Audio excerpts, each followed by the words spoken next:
Hi, this is Gumbo Craig, and this is Walking Out of Babylon. Greetings in the name of Yahshua HaMashiach, Jesus the Messiah. All glory to the Most High God. So let's take a look at the CW's television series Riverdale, some of its occult symbolism, and the role that the show plays in creating counter-Christ culture. It is that counter-Christ culture which is ultimately the goal of 80 plus years of the Riverdale working. Welcome to part 3 in our commentary on that working. Enjoy the slideshow, which is designed to complement the vocal narrative, though not necessarily paralleling it at all times. Right away on Riverdale, we find Veronica and her mother Hermione live in the Pembroke, whose 330 address is likely a reference to the 33rd degree of Freemasonry. Veronica's father, named Hiram Lodge, echoes the sacrificed Hiram Abiff of Freemasonic lore and ritual initiation. The last name Lodge is the same word for a Masonic temple, and indeed several Masonic temples are actually named Hiram Lodge. Hermione, a name popularized in the children's occult series Harry Potter, is derived from Hermes, messenger of the pagan gods. We find more pervasive symbolism in Betty and Veronica themselves, whom together embody a duality, a favorite motif in Gnostic occultism. Dualism has first century Manichaean roots in worldviews that imply Satan and God are equal in stature and power, two necessary sides of the same coin, or that Lucifer and Jesus are brothers. It is the dualism of the tree of good and evil that supplanted the unity of heaven and earth, bridged by the tree of life. But the blonde and the brunette of the Archie universe, for all of their superficial differences, are drearily the same. Hypersexualized materialist fixated on gaining self-esteem through winning Archie, who, typical teen boy, has no interest in any commitment, only desiring to keep his two playthings. As is par for yin-yang dualism, each contains a little of its opposite. Veronica may be the bad little rich girl, but she is a loyal friend with a sense of decency. Betty is never truly the good girl, especially in the Riverdale series, where she secretly cuts into her palms with her own fingernails in repressed rage and self-loathing. As depicted in the CW series, the nether regions of Betty's psyche houses the S&M brunette bewigged Dark Betty, delusional and well-nigh homicidal. This may shed at least a little light on the maple tree tapping ceremony ritual on Riverdale, in which an extraordinary number of the Blossom family, stockholders, and of course Archie, are sporting red clothing and red hair. It is also worth considering the Edom-Esau red fixation of Jacob Frank's 18th century salvation through sin cult. This cult was built around a false messiah in the 17th century who at his height had the allegiance of more than half of the world's Jews, including reportedly the later infamous Rothschild family, whose name means red shield. This red flag cult is said to have grown within the Bavarian Illuminati, and from there became the origin of all red socialism and May Day celebrations. May Day also being a major witchcraft holiday. This is the red of the violent communist revolutions which rocked the world from the 18th to the 20th century, and these revolutions often originated within secret societies like Grand Orient Freemasonry. Season 1, Episode 8 of Riverdale ends with the Neil Young song Out of the Blue, Into the Black, the same song that runs through the final battle with Pennywise, the killer clown, in Stephen King's novel It. According to Casey Brown, Pennywise represents a very real and malevolent spirit that periodically brings death and plague. particularly to the young. The attendant disease is represented by red balloons filled with helium associated with methane and decomposing. The use of this song, Out of the Blue, Into the Black, suggests the despair and depression which seems to be ripping through these Riverdale teens and ripping them away from the vibrant dreams, optimism, and sense of joy more natural to this time of life. And this is where the enemy wants us, helpless and hopeless, oblivious to our human birthright as the children of God with power and dominion here in the earth. Chaos is an increasingly enchanting face of the enemy as the popularity of ugly, deranged violence wielded by Harley Quinn or the Joker seem to attest. Episode 10 of Riverdale begins with Jughead saying how the attempt to control their lives at school between 8 and 3 is an illusion because the universe is essentially chaotic. While our fallen state of sin bends toward chaos and confusion, the nature of God is order and lawfulness. It is human beings, inspired by the unclean spirits they have opened the door to, who are the agents of chaos, intent on fulfilling what they think is their own will, independent of the will of God. In episode 10, the spirit of chaos will be demonstrated by the bacchanal the gang throws for a reluctant Jughead on his birthday. Cheryl once again is designated as the Scarlet Witch of Chaos, who spirals everything out of control. This harkens back to her voicing a desire to create a little chaos at her party earlier by getting Archie and Veronica, who have just met, into the kissing closet together. Dark Betty is the corruption of the girl next door. Like the Hermetic Theater of the Fall from Supposed Purity by Miley Cyrus, Christine Aguilera, Lindsay Lohan, Britney Spears, etc.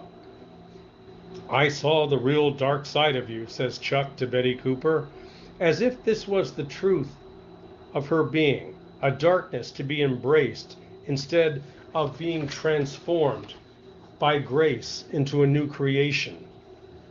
Riverdale is rife with this embrace your darkness foolishness.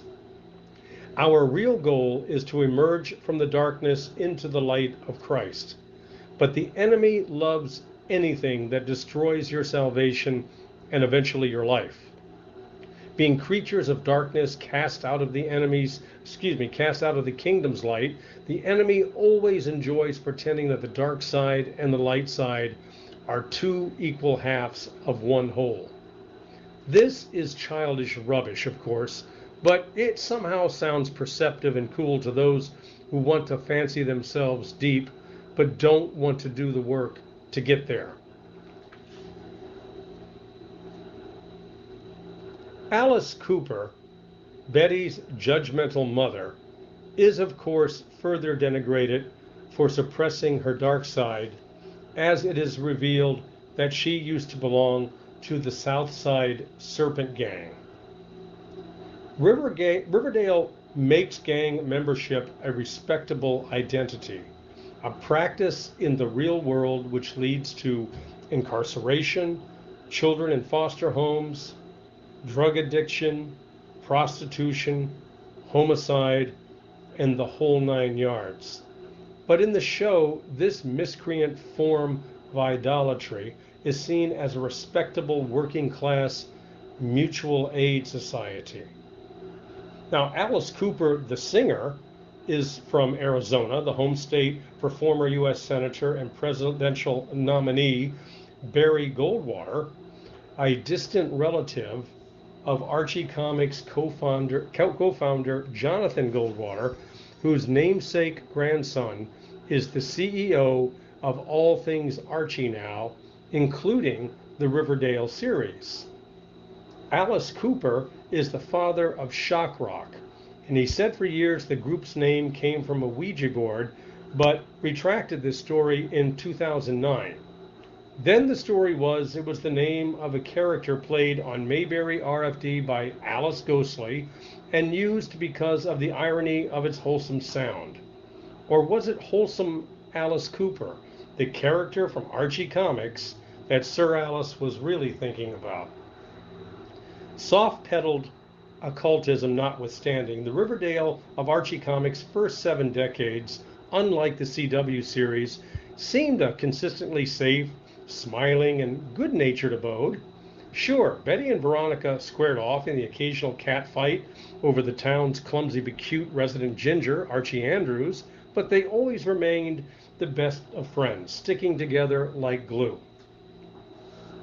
The CW's Riverdale, on the other hand, only appears to be a town like any other, until, as a still marginal but now brilliant and brooding Jughead Jones, Riverdale's resident Holden Caulfield, notes in a near monotone voiceover, "You see the shadows underneath."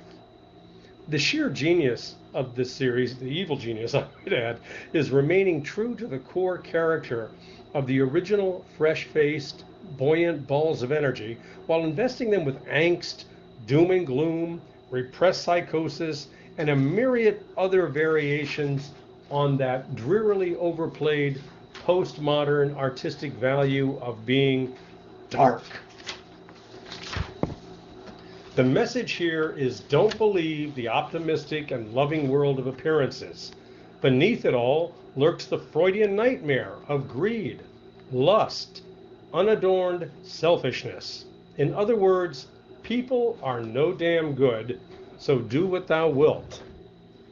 The Riverdale series plunges head-on into murky waters with a surprisingly uncritical depiction of sex between a boy just out of his freshman year of high school and his nearly 30-year-old music teacher. Definitely not your father's Mrs. Grundy. From this disturbing point, it shoots along the currents of incest, fratricide, closeted football players, murdering one's own child to protect drug dealing, gangs, imprisonment, and family disintegration. 3 of the principal's parents are estranged from the show's start, and Betty Cooper's will become so soon. Admittedly, this is a far cry from Archie scraping up enough to get a dime's worth of gas for his jalopy. The transformation of traditional character optimism and innocence into gloom and angst has been trendy in our pop culture at least since the 70s, being depicted ad nauseum. This mires our moral decision-making in the muck of equivocation and ambiguity. In other words, you can't tell right from wrong after enough of this dreck. The current incarnation of Riverdale is on a continuum with its more sunshine and lollipops predecessors in the comics.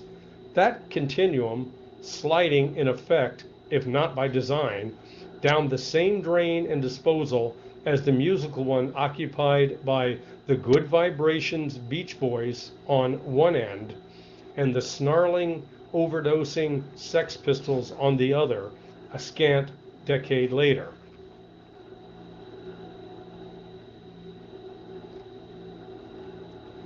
You can pick any interview on Riverdale that you want. Analysts and creatives will inevitably use the word dark to describe the future development of a character or the show. In season 2, Archie will become much darker, seeking revenge after the shooting of his father. Dark Betty resurfaces. Jughead joins the Serpent Gang.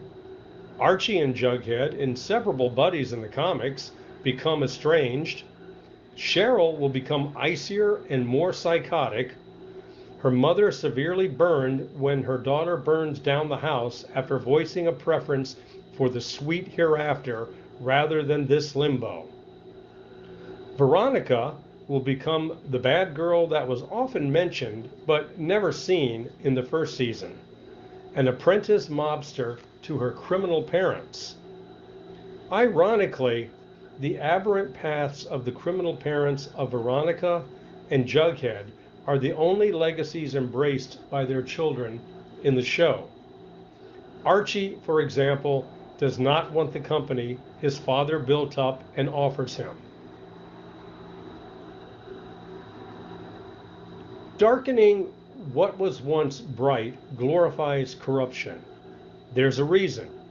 Seeing the corruption of purity elicits a deep emotional response from us.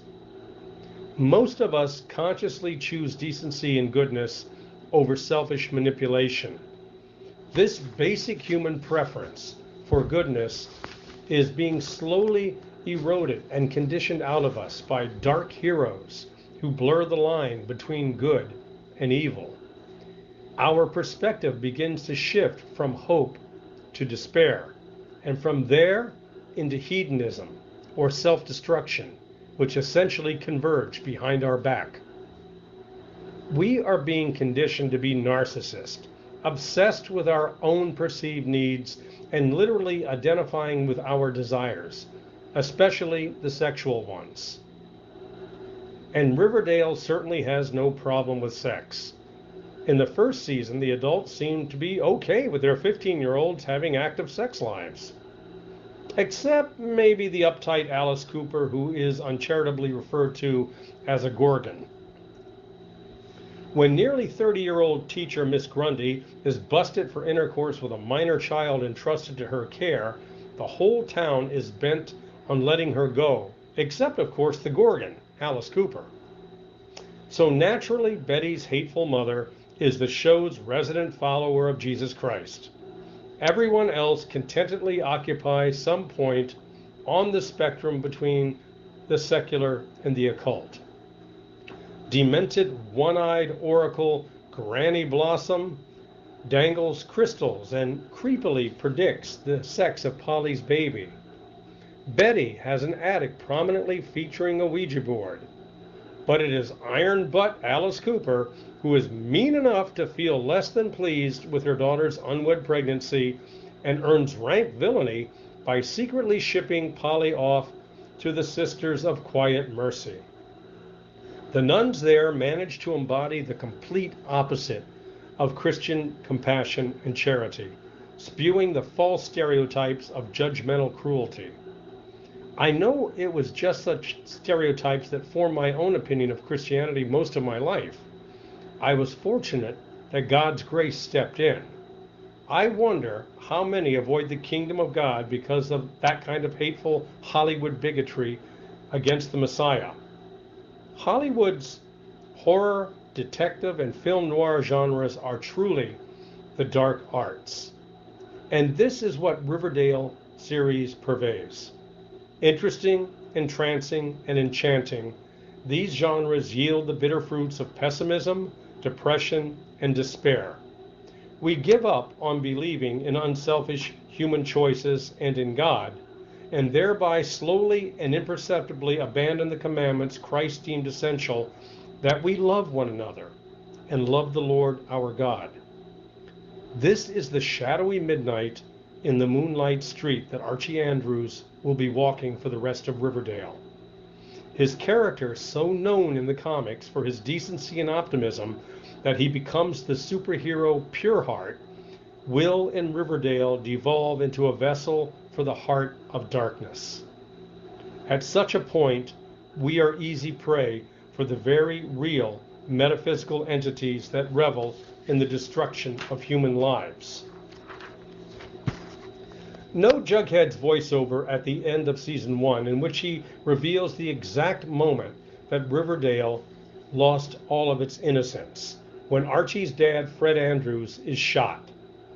Fred was the embodiment of that innocence. He is the direct counterpart to the Lodges. He is particularly the opposite of Hiram Lodge. Whereas Fred has been ever present in his son's life, Lodge is the father who has been largely absent due to his incarceration for cheating people out of their money, the outsider and parasite who will move into Riverdale in hopes of buying his daughter's love. Riverdale reflects our spiritual enemy's agenda to destroy the bonds of family. There is only child syndrome. Kevin, Archie, Veronica, all only children. Betty's sister has been sent away most of season 1, as has Jughead's sister Jellybean. Parents are absent. Veronica's father, Betty's father, sent away from home. Archie's mother in Chicago. Jughead's mother in Toledo, living apart from the home of his father who's going to prison at season's end. Ethel. Ethel's father attempts suicide because of Hiram Lodge's evil. Josie's musician father is largely absent, hypercritical of pop music, being a jazz purist, and walks out on her performance. Instead, Riverdale encourages the New World Order illusion, the family you choose, usually as a byproduct of being taken from your genuine family and trapped in a system where everybody has to work just to get the basics out of life, or thrown together with an artificial peer group in government-run or regulated schools and corporations. There is a great deal more that can be said about the Riverdale series as social engineering and spiritual warfare, but I'm sure you get the drift. I'd love to hear your thoughts. Please remember to subscribe, like, and share if you are so moved. This is Gumbo Craig with Walking Out of Babylon. Blessings to you and all whom you love. In the name of Yahshua HaMashiach, Jesus the Messiah, all glory to the Most High God. Shalom.